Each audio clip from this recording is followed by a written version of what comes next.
You're about to see the 10 levels of sleight of hand with a Rubik's Cube. Each one harder than the last, leading to an impossible finale with a Rubik's Cube that defies the laws of physics. Which we'll come back to, because first, level 1 employs the use of a paper bag, alongside some social commentary on the lack of women, because most magicians have got a wrinkly old sack, but not most wrinkly old sacks can solve a Rubik's Cube.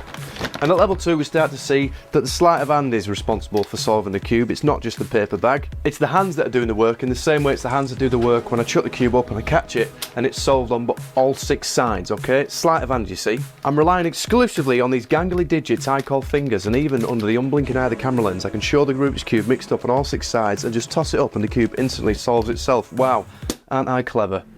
The secret is being able to do a load of moves really quickly. If I mix up the cube and I mix it up, maybe this is about 15 moves away from being solved. The idea is to do all 15 moves really fast in like a split second. I'll mix it up some more, it's about 25 moves away from being solved. I'll do 25 moves in 1 second and it looks like that. That's the Rubik's Cube immediately solved. I've got a lot of spare time. And when I first got into Rubik's Cubes, this is the sort of thing I'd be looking at. This is a blank Rubik's Cube, because I'd be the sort of guy that would take the stickers on and off and put them back on painstakingly. And after a few hours of taking the stickers on and off, you do sort of think, maybe I should just spend this time learning how to actually solve a Rubik's Cube. And from then on, it was miles easier. But I found a quicker way of taking the stickers on and off. And if you think this is what level 3 looks like, taking stickers on and off, putting them on a Rubik's Cube without you even realising me doing it, just imagine what level 10 looks like.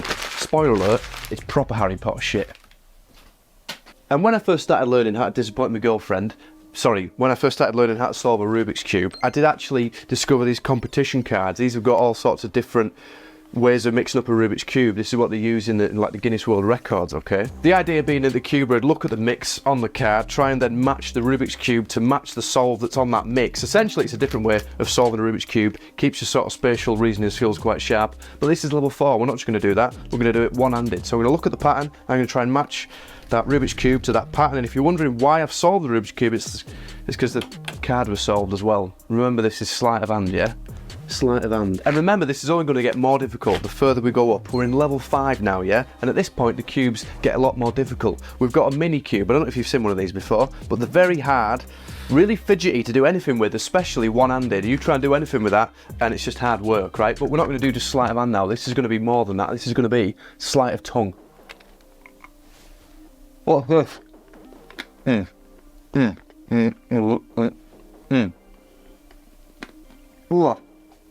Oh, that. Now that is sleight of tongue, but the problem is we've now got a cube that's pretty much unusable, because, you know, it's covered in my spit. Now really, if you could actually do this and instantly solve a cube, you wouldn't put it in your mouth, you wouldn't degrade yourself like that. You just get on with it, you just say, bosh, I'm going to actually solve this cube. That's what we're going to do. Keep an eye on that little cube and bosh, we've done it for real. No messing about. And with a line that can only ever make you think that's what she said, if you're going to shove it in your mouth, you may as well make it worthwhile. That's better. For legal reasons, I can't name the brand of chocolate, but let's just say the real Slim Shady would have been a big fan of this trick. If you catch my drift. Now, I'm not trying to consider myself a speed cuber, by the way, because those guys, when you see them... Sorry, I got chocolate in my mouth. M&M's. Chocolate. When you see these guys who can actually solve a Rubik's Cube in about 3 seconds flat, they're actually doing it for real. Okay? What you see me do is sleight of hand tricks, that's all it is. Hey Siri, name a random colour on a Rubik's Cube. Blue. Blue, okay. See, when I mix up the Rubik's Cube, it's essentially a demonstration of the fact that I've spent countless hours of my childhood pretending to master a children's toy, whereas these guys that you see do it for real actually have spent countless hours of the childhood mastering a children's toy. You decide which is worse. Now don't get me wrong, I know my way around a Rubik's Cube, okay? The randomly generated colour was blue, there's no blue there, no blue there, no blue there, no blue there. In fact, there's no blue on 5 sides because it's solved on 1 side, which is quite difficult to do. It's also quite difficult to then solve that Rubik's Cube without affecting that 1 side that's solved and only mixing up the other 5 sides. Does that make sense? I think I've done it behind me back, he says. I think so. Is that maybe like 1 move away? I mean, you're saying, oh, he's not solved it. Listen, I don't mess about. This is sleight of hand, remember?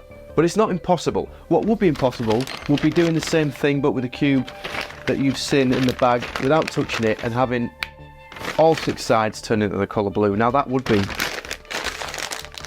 impossible. My days, if you're like that, you're going to absolutely blow your beans at level 10. Listen, we're going to try one more thing. Because at level 8 you might be thinking, oh, that's very well and good, Jack. You big smart ass with your Rubik's Cubes and your M&Ms. Sorry, Smarties. What if Siri had named a different colour? A colour that wasn't blue? Alright, let's try it. Hey Siri, name a random colour that's not blue. Okay, yellow. Yellow. Here we go. First, the Smarties. We've lost half of them, but they're yellow. I don't know what that means. I know you don't know what it means. I'm saying the M&Ms, sorry, chocolates have turned yellow. Yeah? Also the Rubik's Cube is now yellow. Right? Now that is proper Harry Potter shit. And before we get to the mind-blowing ending of level 10, we first need to put further strain on my cardboard recycling bin with the introduction of another paper bag. Okay, now this one holds a little secret. See, within this bag is, well, something that'll put further strain on the glass recycling bin this time. By that I mean a glass jar, okay, square glass jar, and also we've got a Rubik's Cube. I'm telling you now, that Rubik's Cube is going to end up inside that glass jar, okay? This is what we're on about when we say defying the laws of physics, yeah? Okay, here we go. Rubik's Cube next to the jar. Solid through solid. The only sort of penetration a speed cuber gets. Here we go.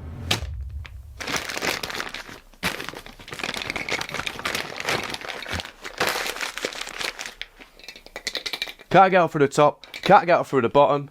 An impossible object, yeah? But not as impossible as what you're about to see in level 10, because now we bring out the big guns. Remember the big boy? This is the 7x7 Rubik's Cube. The Rubik's Cube that makes any cuber tremble at the knees, which is true for most of them because they're usually sat down and they haven't built a lot of strength in the legs. But this is level 10, so we need more than just a Rubik's Cube. We also need a pack of cards. In a moment we're going to have a random playing card picked. I'm going to leave the cards on top of the jar that we established in level 9. Hey Siri, name a random playing card. The 10 of clubs. Okay, remember that piece of information. You've got one piece of information for you to remember, okay? Pretend I said the word information correctly. We're a lot into this level now and my head's starting to pop. But I want to tell you about Guinness World Records. The world record for the fastest cube solve, is just it's shorter than that. 3.13 seconds for a 3x3 Rubik's Cube record. Crazy, held by a guy called Max Park. Well, he also holds a record for a 7x7 Rubik's Cube, which I'm now going to try and beat. One-handed, without looking. The world record is 1 minute 35 seconds. I'm going to try and beat that. One-handed without looking. This is serious level 10 now, sleight of hand. And another YouTuber would use this time to plug the Patreon page with exclusive goodies, behind-the-scenes videos that you can enjoy for just £3 a month. But I'm above that. I'm not going to do a shameless plug like that. I think we're nearly there. I'm going to solve the Rubik's Cube, and we've got it.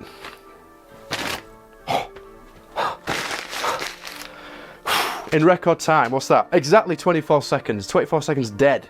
Right, that's what, 1 minute and 11 seconds quicker than a record of 1 minute and 35 seconds. But the time is very significant. See, in 24 seconds, we solved Rubik's Cube, but we also did something else. We established the position of the randomly named playing card. Siri named the card the 10 of clubs. I'm telling you, in the 24th position is the 10 of clubs.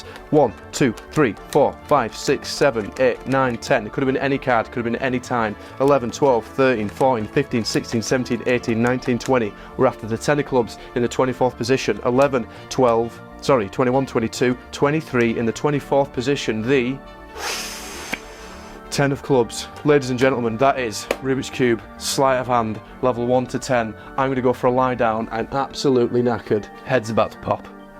In fact, it already has popped. I'm not going to lie.